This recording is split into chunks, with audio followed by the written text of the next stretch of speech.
Perfect. All right, let me share my screen.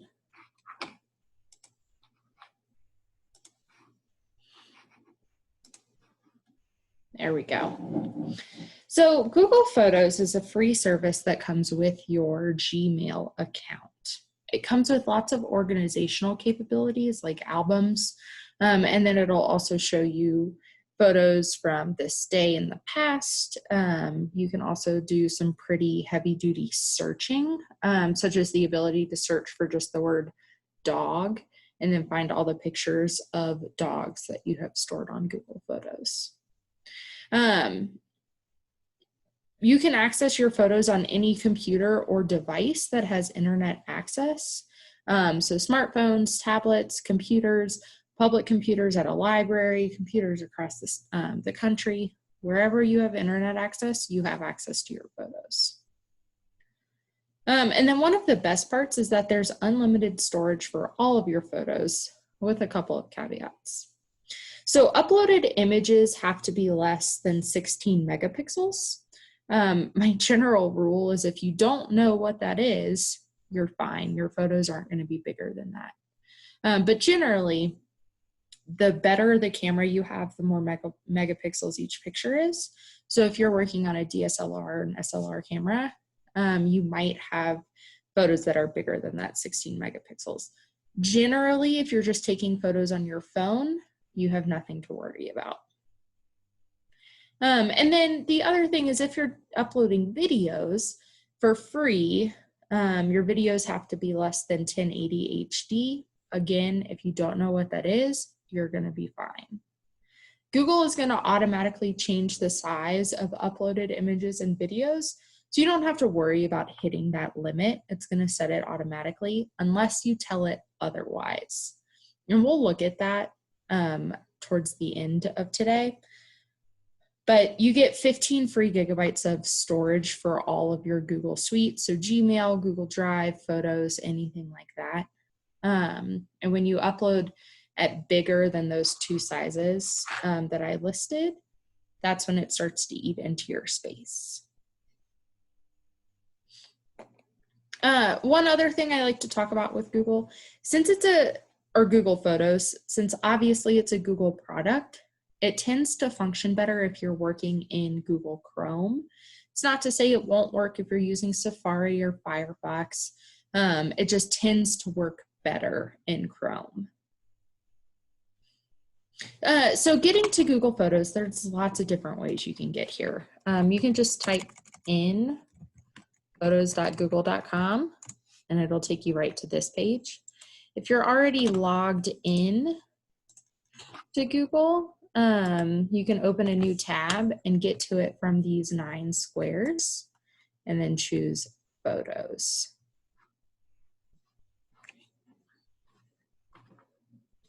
And then once you're there, you can just say go to Google Photos. If you're already logged in, it'll just let you go right to your Google Photos account, but I am going to have to log in today.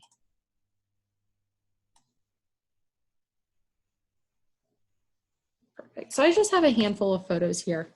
But if you don't have anything uploaded, it will just be a blank space and it'll just say new to Google Photos, get started or something similar. The first thing we're going to talk about today is uploading photos. There's a couple ways you can upload. You can drag and drop photos directly to this screen. So I can just drag it right to Google, or you can click on this nice upload button at the top here, which is going to let you choose where you're uploading from. And then you can just select where you have them. So you can navigate, you probably have photos saved in pictures. You might have your camera plugged in which case you could select it. Wherever you're going from, select the photos you want and then click open. Once you've clicked that open button, your photos are going to start to upload. You'll see down here in this bottom left-hand corner, it's saying uploading to library. And then now it's telling me that those 10 items were uploaded successfully. Right here, I can add it to an album. just right from that upload. I'm going to close out of this for now because we'll look at albums in a little bit later. So I want to go over the basic parts of Google Photos. So in this top left-hand corner, we have this 3 horizontal lines. Call it the hamburger menu. But what this is your menu button. And then from here, you are able to expand your menu so that way you can see all of the different options for Google Photos, including your albums, your trashed photos, and your settings. You also have quick access to some of those along this left-hand side here. Up along the top, we have our search box, so you can quickly find the specific photo that you're looking for. It is important to note this is only searching your Google photo library. It's not searching Google. You're not doing a web search, nothing like that. It is only searching those photos that you've uploaded into your Google Photos library. Right next to this, we have our upload options. Create lets you quickly make albums, different animations, things like that. And then upload is what we just did to add new photos. Top right corner, as it is on all Google apps, should be your first initial or the first initial of whatever name you associated with your account. You can click on that to sign out.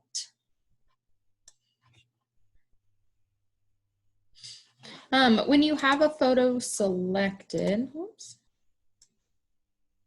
So I have it selected, I have it checked here, and that just gives us a couple quick options up at the top here for deleting it and doing a little bit more. And then the bulk of our screen is this image window where every uploaded image we have appears. So I'm also showing you my personal account. So this is just some of the photos that I have on mine. You can see I have a ton of photos uploaded, and I can just scroll through them. All right, are there any questions at this point? No questions yet. Perfect.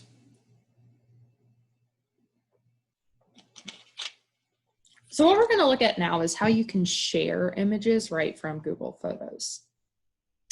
So I'm going to just select an image just by clicking on it once, and that opens that image into its own window, and then I get all of my image specific options at the top here.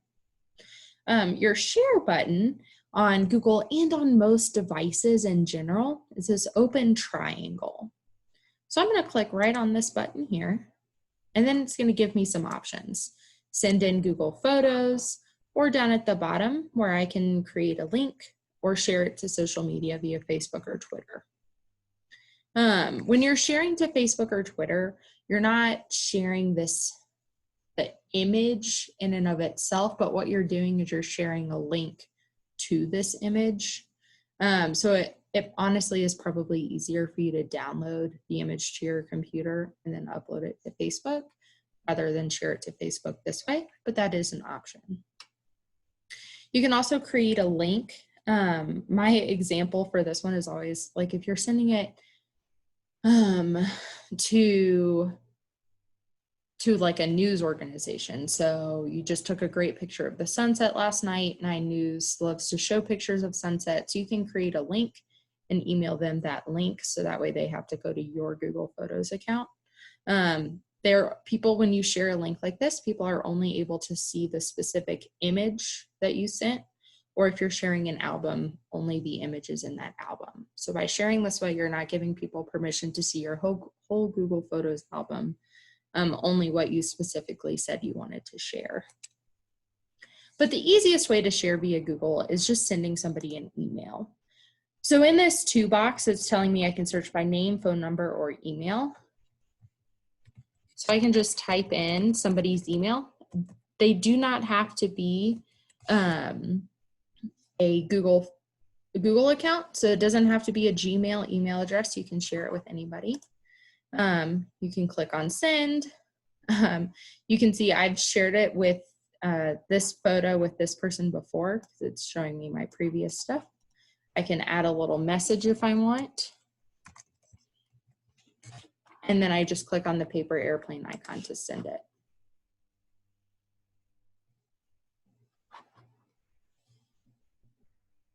Like I said, you can share it with anybody. If you're on your phone, so you have the Google Photos app on your phone, you could connect phone numbers, send it right to a person's phone number, different things like that. But it makes it pretty easy to share. Are there any questions about sharing photos? Pat asks, is create link like an attachment on email? Not quite. So what it is it's literally creating a URL that will take somebody specifically to that image. So it lets anyone with this link see the photos and people in this album. The album is just this photo because that's what I selected it as. Then I can click copy. And then this is what they see when they click on that link. So it's only this one image. And then the fact that I am the one who shared it, they can see my name here. So it's not an attachment. It's more like creating a permalink or like a URL specific to that photo. Does that answer your question, Kat?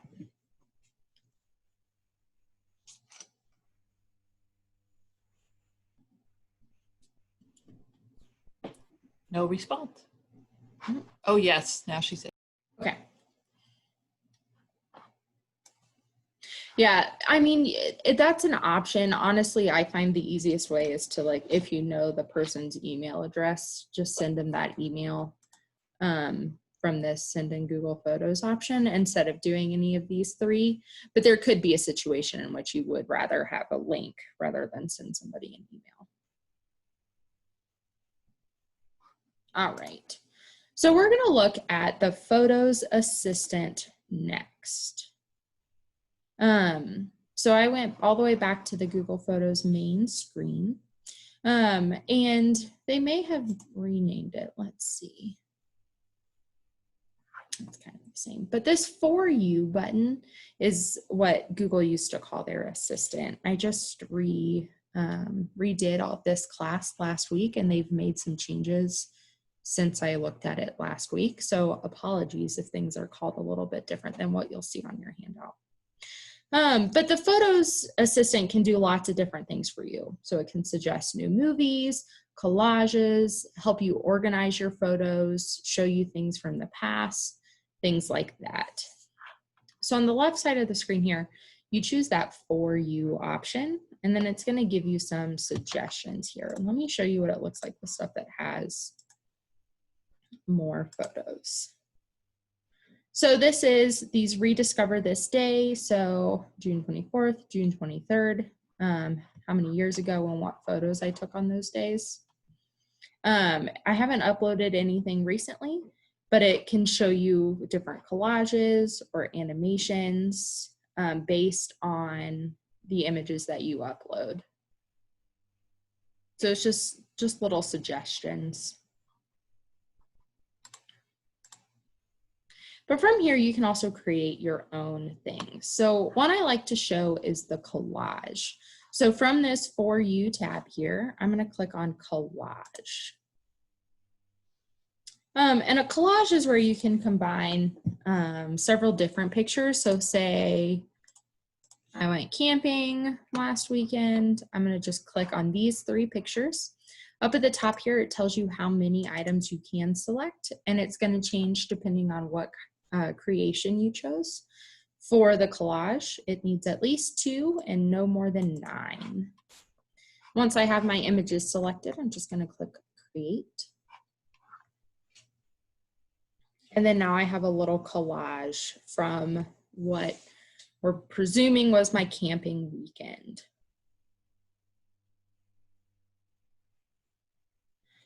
So then from here, now I have this nice collage. I can download it to my computer. I can share this image. It saves into your photos library under an album called Collages or Creations. And so then you can share this. You can make some edits to it if you want. We're going to come back to edits at the end. There's other fun things you can create too. My personal favorite is the animation. So animations, you can choose a string of photos that are were taken in quick succession. So this is a photo of my fiance throwing a snowball. Create. It takes a little bit longer, but now I have this fun moving image of him throwing the snowball. So this is one, if you upload images regularly and you upload a string of images that the metadata, so the details of your image are all within just a few seconds of each other, Google will suggest that you create an animation based on that upload. Really fun for sporting events, for animals, for birthdays, kids blowing out candles, things like that. But they're also just a fun little thing. And then same deal, I can download this, I can share it with other people, things like that. Are there any questions about collages, animations? No questions. Perfect. So the other part of this creation is your ability to get prints right from Google. So I will give the disclaimer, I personally have not had photos printed from Google, so I can't speak to their quality, but they are a pretty comparable price to other online printing options such as Snapfish or Shutterfly. But you do have the capability of ordering prints, creating a photo book all within Google. I mean, you're still gonna have to pay for it, but you don't have to deal with uploading photos to another website, making sure you have them all, making sure they're in the right order. The only thing with the photo books is they're a little less customizable than you would find on some of those other websites. But you do have that option to order prints, photo books, all right from the Google Photos website.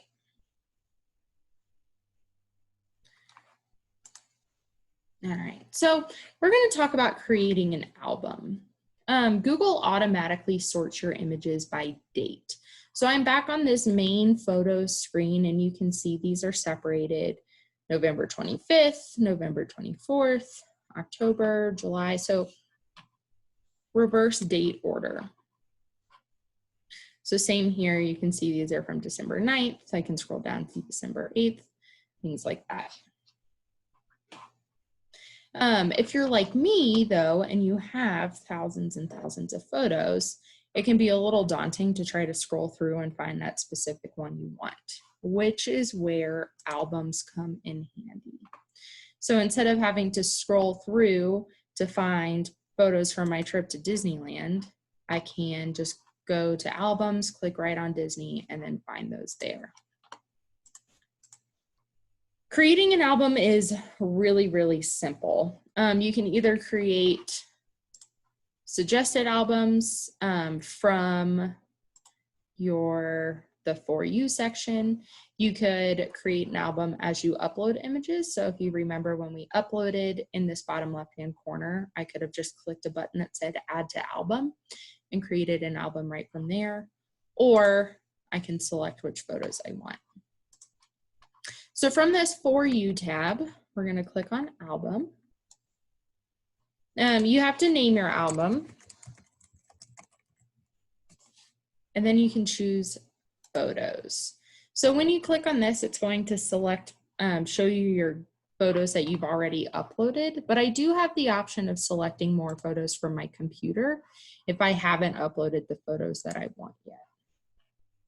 I can click on them individually if I only want a handful, or if I want all the photos from a specific date, I can click on the gray check mark and it selects all of those for me. But once I have what I want selected, it's going to tell me up at the top how many I have, but then all I have to do is click done. And then now I have all of these photos into one album together. With this album, I can share. So the sharing for an album works the same way it does as for an individual photo. I can choose to create a link, share on social, or share with a specific person. Sharing with a specific person is really nice. you can see my brother was, he studied abroad for 4 months or something like that. When he came home, we took a bunch of pictures, and then I've shared it with my mom, my dad, my brother, and my sister. So I can see who has access to it. It shows you below the album title. And then I can add more people really quickly right from here. So that's sharing an album, almost the exact same as sharing a photo. But say I had a photo of design inspiration, or an album of design inspiration, and I needed to add more pictures to it. If I open the album, so let me come over here to albums, come over here to testing album. I can click on this add photos button in the top right, and it brings back that selection from Google Photos or upload from my computer, so I can make changes that way. I can also remove from an album specific images.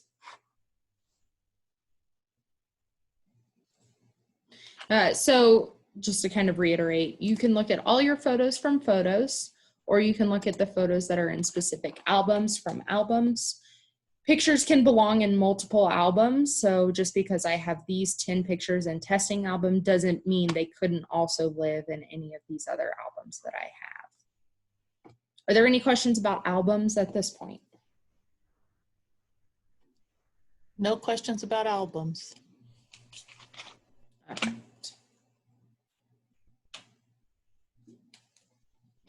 Take a sip of water. So the next thing we're going to talk about is editing. Like most, did a question just come through? My chat just turned orange. It did. Is it best to store on Google before making albums? It really doesn't matter. It's your personal workflow. So when for my personal usage, I tend to upload photos and then create an album right from that upload screen. Let me upload a couple more so I can show you what that looks like again.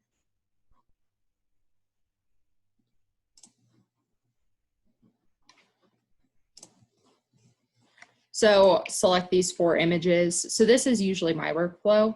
Upload however many, usually it's 100 or something. And then right from here, I click add to album and then just make a new album.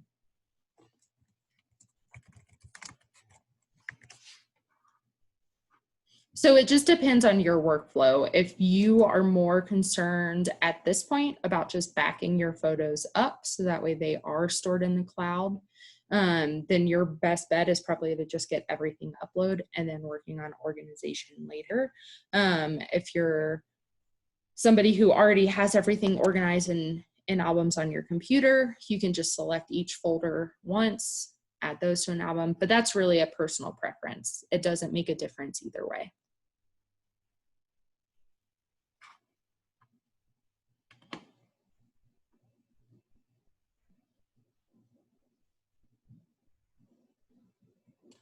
And then Pat adds, how about direct from camera? So it depends on what kind of camera you have. If your camera will let you select right from your, I just lost the word for it, from this side of your computer. So like if I had it plugged in and I could select my computer and then select DC 108 or whatever my folder is called and then upload right from there. But you'll have to play with that and see if your camera allows you to do that.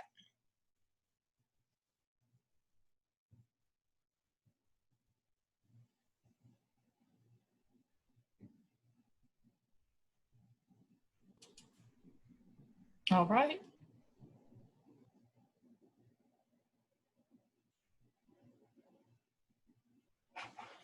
All right. So the next thing we're going to look at is editing photos. So like most image storing programs, you can edit images right on Google Photos. So I just selected a photo. I just clicked on this dog picture just to have it open. And then from my photo options in this top right corner, I have these 3 sliders. And when I hover over it, it says edit. So when I click on that, I can see my editing options. There's 3 different categories of editing. So you can see those along the top here. There's filters, adjustments, and then crop and rotate. Your default selection is going to be color filters, which if you're used to like Instagram, that's what you can think of these. They just change the look of your photo with one click. Once you've clicked, you do get a slider, so I can make that filter stronger or weaker. I also have an auto adjust, which should fix any issues that the computer senses. If you click on basic adjustments, you can do very basic light, dark, color saturation, color, or pop. But, whoops. But if you click on these down arrows next to light and color, you get lots of options. So I can very specifically edit the exposure versus the contrast. So I can make lots of changes to my photo right from there. Same with color, you get more choices that way. Crop and rotate. This is nice, you can straighten. So if you took a picture of a horizon, the mountains, something like that, and your horizon lines are a little tilted, you can use this to straighten those out. So I'm judging based on this line at the top there. You can do your rotating. If you wanted a specific ratio, you can get to those by clicking on this, or you can just do a free crop by clicking and dragging. For crop specifically, you do have to say done to get back to your other photo options. For everything else, you can just click to the next one. And then when you're finished with all your edits, you can click on done. The nice thing about editing in Google Photos is that it retains that original photo. So I can go back, I can go out of it, I could make changes to this one. And then I can get back into the dog and go back to edit. And then I can still say undo edits, and it takes it back to that original photo. So that's one really nice thing about editing in Google. Anybody you shared it with is going to see that original picture, or that picture that you have edited, unless you've removed those edits. Are there any questions about editing in Google Photos?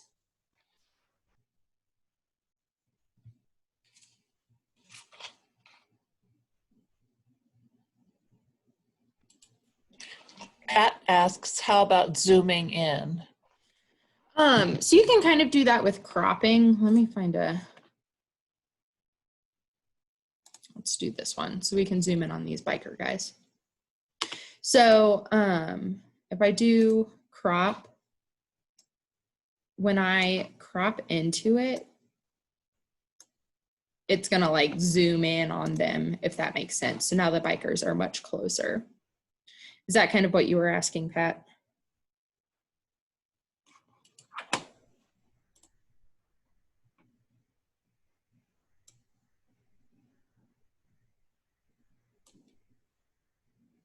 No response.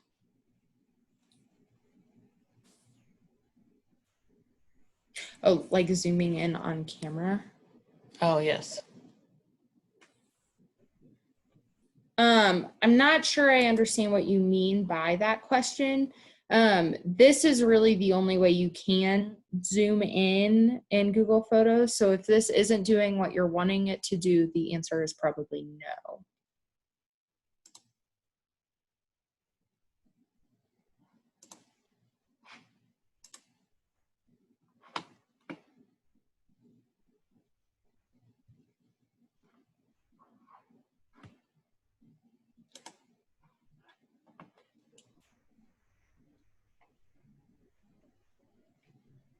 Okay.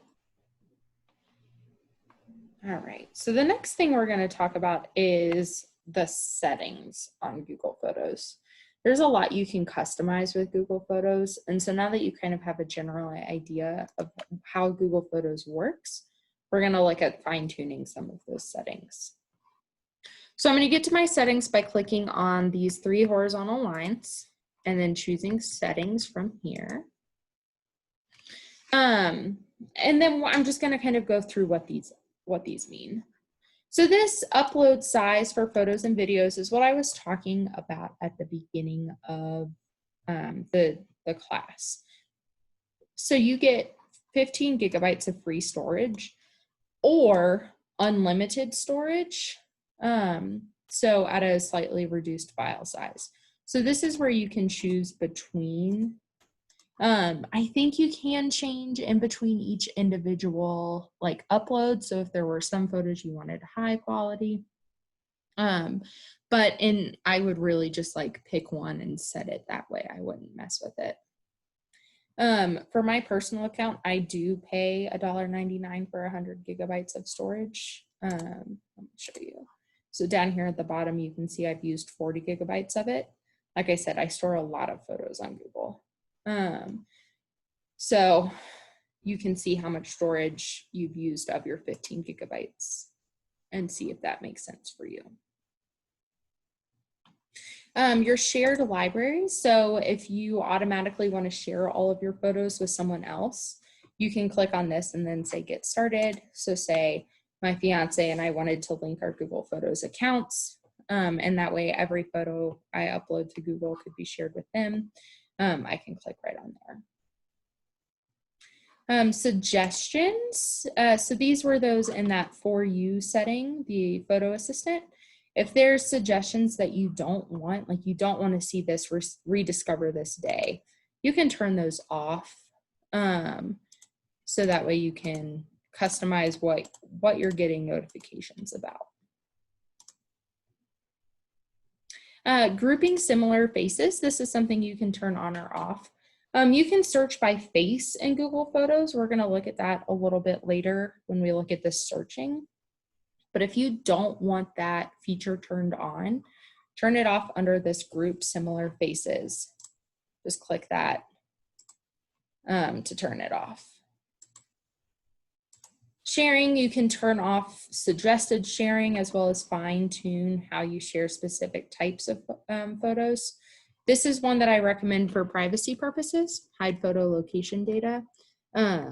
So especially if you're taking pictures with a phone, most of the time your geolocation is stored with that photo.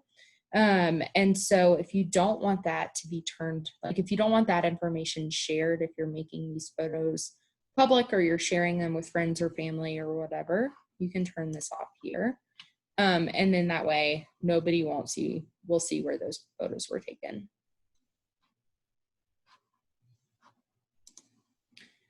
These reminder emails. So this is about expiring drafts. This is almost exclusively related to the purchasing items. So if you're ordering prints, canvas prints, or a photo book, Google will send you emails that you have a draft. If you want notifications, you can turn them on. And if you want browser notifications. The other thing is your activity log. So you can see you're sharing what you've shared, who said it, blah, blah, blah. So all of these that are like Bemis training are me. And you have the options to remove comments if you need to. Are there any questions about these settings?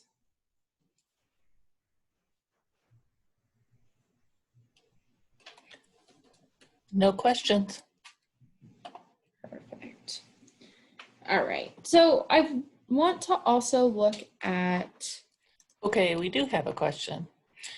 Is there a site to practice all this? So Gmail is free, so I would just create a Gmail account and go to Google Photos and just mess around with it. If you don't want to, like if you already have a Gmail account, you don't want to mess with your Google Photos, Like I said, Gmail is free, so just create a new account, practice Google Photos, pat@gmail.com, and then just practice that way.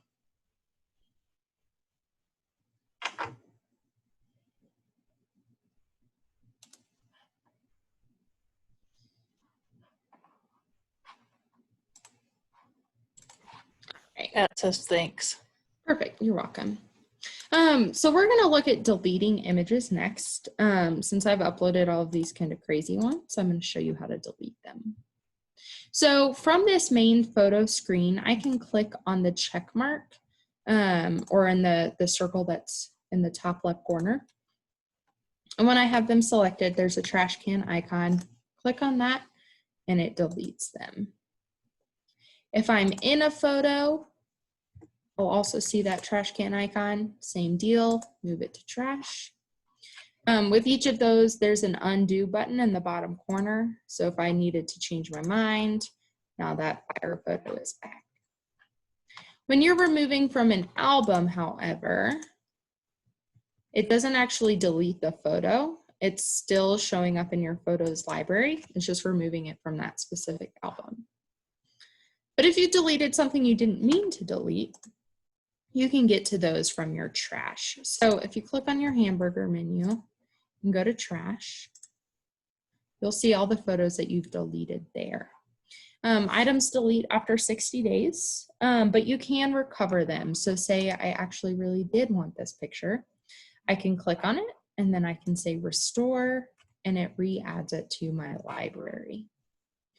So that's kind of a nice feature, or I can just empty the trash if I need to save some space.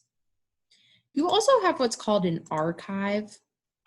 Things aren't going to go into there naturally, but they, you can put them there. So that's a suggestion for this for you. And here are these archiving things. So basically what it is if it's a super old photo, you don't necessarily look at it anymore, you can remove it from your photo stream clutter so you don't have to scroll past it. But it still shows up in your albums, and then it still would show up if I had searched for something specific. It just doesn't live in this big list of photos. And that was archive. Are there any questions about deleting or archiving? Archiving is kind of a weird feature.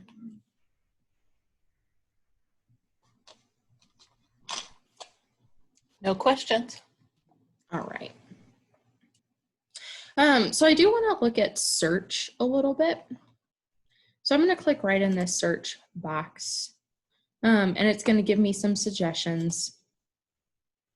I can search for, see if it'll work. Search for dog, and then it pulls up the 2 photos I have of dogs. I could search for mountains, and it's going to pull up photos that it thinks are of mountains. It does a pretty good job. It's really useful in a personal one. So I have all of these people associated. So I can click on mine, and then I can see Google's automatically labeling these as photos of me. So what that means is if I do a search for Haley Baker, it's going to pull up every photo that's associated with me on this account. It does pets too, which I think is really fun. Let's see if it'll let me. So this is my dog, Millie. I can search Millie Baker, and then I can pull up these pictures of Millie just by searching her name. So it's a pretty powerful search tool. It does a really good job. You can see like even these pictures where she's wearing sunglasses, it recognizes her, and it recognizes her as different from Lucy. So it's not mixing them up, even though they're both white dogs, brown dogs. So it's a pretty powerful tool. As you upload pictures of people, it will give you suggestions to name them, in which case you label them, you put what name in you want there, and then it shows them up.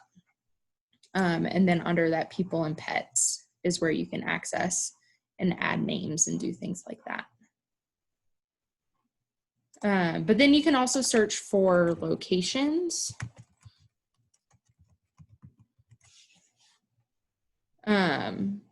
So Aspen, Colorado, these are all pictures that were taken in Aspen, different things like that. So it's a very powerful search tool. It just helps keep your photos organized and findable.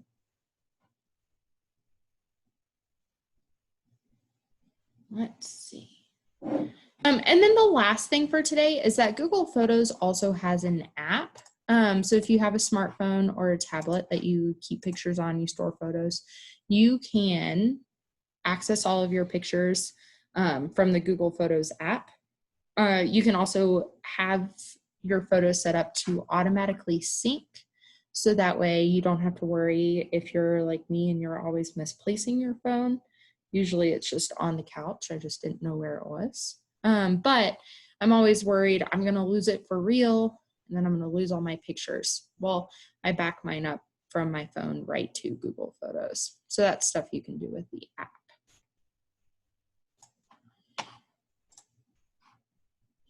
All right.